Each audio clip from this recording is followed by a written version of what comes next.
This is Musical Autopsy. The segment where Doc Buckley heads on down to the musical morgue, opens up a drawer, pulls out a stiff, and starts hacking away. Today on the table, it's Meghan Trainor's second single, Title. If you want my love, you gotta do what it does.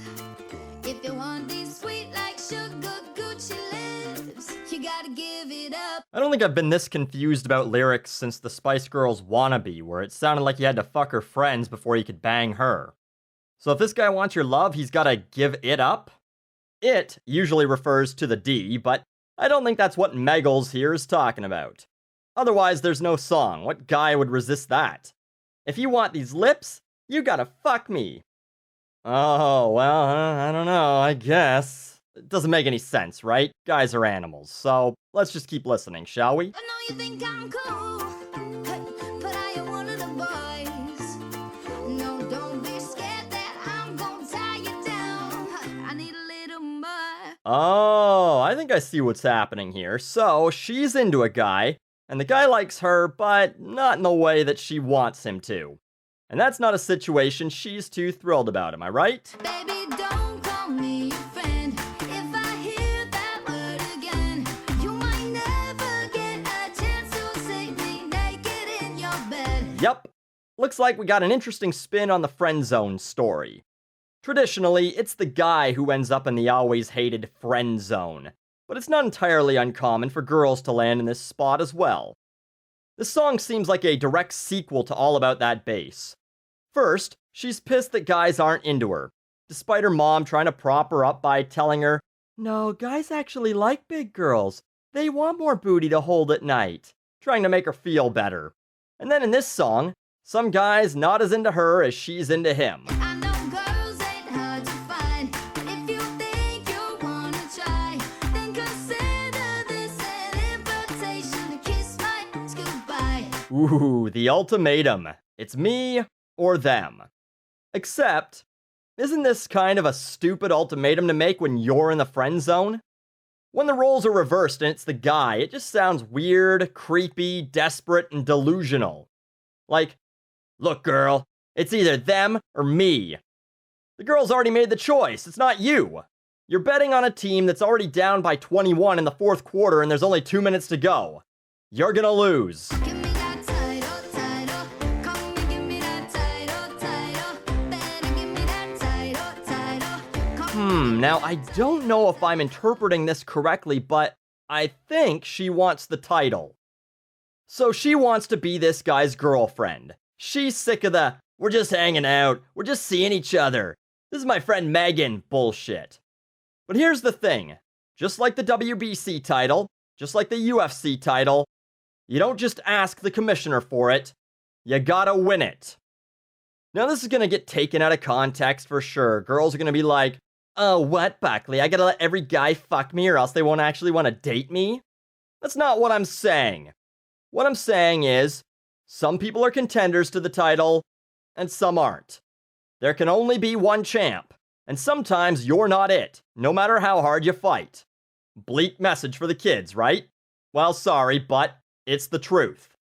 This just became an episode of Advice No One Asked For in the middle of a musical autopsy, but when you're in the friend zone, you really have two options. Number one, say, "You know what?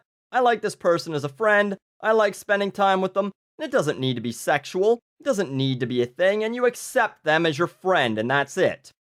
Or number two, you say, "Fuck this, I don't want to actually be this person's friend, I'm looking for someone to date," and you move on with your life. Because I know what you think option 3 is, but it's not going to happen.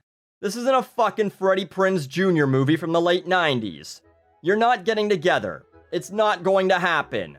Once you enter the friend zone, you never come out. I'm Buckley, and you're welcome. Oh, fuck, that's right, I'm reviewing a fucking song. Alright, back to that. If it ain't no thing, I won't be hanging around. But don't blow up my shit at 3 a.m. saying how you need me now. Okay, so I've taken my shots at the friendees here, so let's talk about the frienders. You know when you're putting someone in the friend zone. Don't pretend you're fucking oblivious. You know what you're doing. So if you do this to a guy, to a girl, don't fucking use them, don't play with their emotions, and don't turn girls or guys into friends with benefits when it's obvious that they are way more attached than that. I can't believe I'm siding with the lyrics of a Meghan Trainor song, but that is really shitty to do to a person. Don't call me boo, hey, like you're some kind of ghost. But you a ghost if you don't want me seeking other guys. Well, here's what you need to know. More telling him to get serious before it goes back into the pre-chorus and chorus again. Don't call me your friend, won't see me naked, give me the title, you heard it already. We're then treated to a little white girl rapping. Yo, said I'm a special kind of woman. I'm loving what you got, but I'm hating what you doing. Yeah, gotta understand that I'm looking for a man who can get up on that bike. Look, mom, no hands. Now we're back to this again. She likes him, but not what he's doing to her. That's fine, but at some point, though, you're letting it happen. At some point, you gotta fucking take responsibility for yourself and say, okay, I'm getting played. I'm not gonna get what I want out of this. I need to move on.